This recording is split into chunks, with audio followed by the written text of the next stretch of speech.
आज हम लोग रामसर साइट के ऊपर चर्चा करेंगे क्योंकि रामसर साइट न्यूज़ में चल रहा है। इसका कारण जानेंगे कि रामसर साइट न्यूज़ में क्यों चल रहा है और एक छोटी-सी परिचर्चा, एक छोटा-सा पॉइंट देखेंगे कि रामसर साइट होती क्या है, इसका महत्व क्या है। तो आइए बिना देर के टॉपिक को स्टार्ट करने का कार्य करते हैं। तो इंडिया में भी हाल ही में 2 रामसर साइटें जोड़ी गई हैं, जिसकी वजह से ये टॉपिक हमारी कहाँ चल रही थी? न्यूज़ में। इससे पहले हमारे पास कुल रामसर साइटों की संख्या थी 96 और अब रामसर साइटों की संख्या कितनी हो गई है? 98।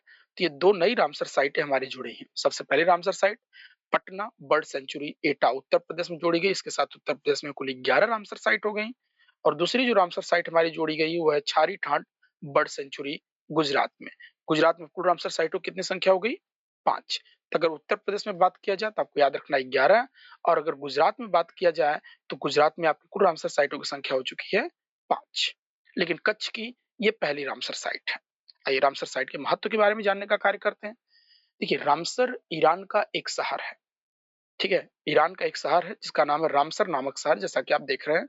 ईरान का एक शहर है रामसर, जहाँ पे वेटलैंड को लेकर के एक इंटरनेशनल ट्रीटी हुई। अब ट्रीटी चूंकि रामसर शहर में हुई है, इसलिए उसका नाम ही पड़ गया क्या? Ramsar convention. तो रामसर कन्वेंशन के तहत अब जितनी भी नम या दलदल एरिया है, उन एरिया को संरक्षित किए जाने का कार्य किया जाता है और जो नम या दलदल एरिया होती है, उन्हीं को रामसर साइट कहे जाने का कार्य किया जाता है। उम्मीद करते हैं कि आपके समझ में आ गया होगा।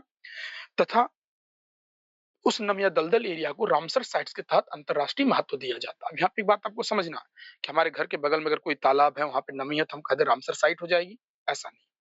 रामसर साइट के अपने कुछ की पॉइंट्स होते हैं, जिनको चेक करने का कार्य किया जाता है। जब उसके ऊपर खरे उतरते हैं, तब उन्हें हम अंतरराष्ट्रीय महत्व के तौर पर संरक्षित करने का कार्य करते हैं।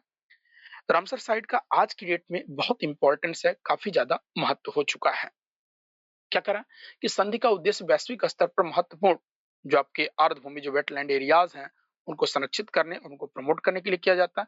इन्हें किडनी ऑफ द अर्थ कहा जाता है। अब आप समझ लीजिए कि जिस तरीके से हमारी बॉडी में किडनी इंपॉर्टेंट है ब्लड सर्कुलेशन से लेकर के बाकी चीजों के लिए, सेम उसी तरीके से हमारे अर्थ के लिए रामसर साइट एक किडनी का कार्य करता है। क्यों?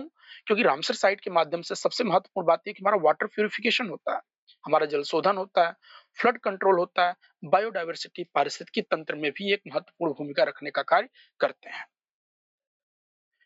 इसकी समराइज जानकारी लेते हैं तो इसकी स्थापना कब हुई? 2 फरवरी 1971 को ईरान में। आपने देख लिया रामसर नामक जगह पे लागू हुआ कब? 1975 में। मुख्यालय ग्लैड में। स्विट्जरलैंड में। मेंबर है 172। भारत की सदस्यता 1 फरवरी 1982 और आर्द्रभूमि दिवस कब मनाते हैं? 2 फरवरी को। That's a most important point. तो भारत रामसर का सदस्य 1 फरवरी 1982 को इसके तहत भारत ने संरक्षण देने का कार्य किया था। इस समय भारत में कुल कितने साइटें हैं? 98। सर्वाधिक रामसर साइटें कहाँ पे हैं? यूनाइटेड किंगडम में। दुनिया की पहली रामसर साइट कौन सी है? कोबर प्रायद्वीप। भारत की बात किया जाए तो भारत में 1981 में सबसे पहले 2 रामसर साइटों को चुने जाने का कार्य किया गया था 1981 में, जिसमें पहली रामसर साइट आप देख रहे हैं कि चिल्का झील उड़ीसा में है और दूसरी रामसर साइट हमारी केवला देव में। सबसे लार्जेस्ट रामसर साइट कौन सी है? सुंदरवन पश्चिम बंगाल में। और सबसे छोटी रामसर साइट है हमारी हिमाचल प्रदेश में, रेणुका वेटलैंड, रेणुका देवी, ठीक है? और रेणुका एक जिला भी है वहां पे। इस समय हमारे पास highest number of Ramsar site किसके पास है? तो याद रखना तमिलनाडु वो राज्य है जिसके पास highest number of Ramsar site है 20 और सेकंड पर आता है उत्तर प्रदेश 11, अभी एटा वाली साइट की जोड़ने के बाद से। अब हम जरा उत्तर प्रदेश की रामसर साइट्स को एक नजर देख लें तो नवाबगंज पक्षी अभ्यारण्य उन्नाव में